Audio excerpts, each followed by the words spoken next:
Katinka, glæder til Roskilde. Tak. Katinka, du har spillet her på Roskilde Festivalen, og lige nu der hitter du altså med, det er noget du har bestemt. Men du læser også bøger. Hvad vil du anbefale, man skal læse her i sommervarmen? Altså, det er ret sjovt, fordi jeg tror, jeg er lidt en lille smule bagud altid sådan her, fordi det er faktisk en bog, der er udkommet i 2011 eller sådan noget, men en dansk forfatter, der hedder Bjørn Rasmussen, som har skrevet en bog, der hedder, og den er virkelig en svær titel, det er derfor jeg har faktisk læst bogen, jeg lyver ikke.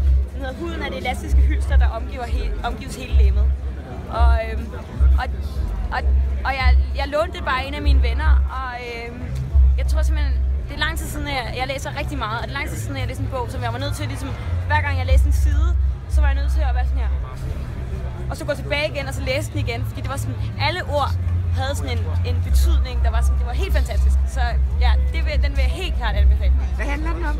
Den handler om en mand, en ung mand, der bor i provinsen og er homoseksuel og har et underligt, mærkeligt, masochistisk forhold til en voksen mand i hans by.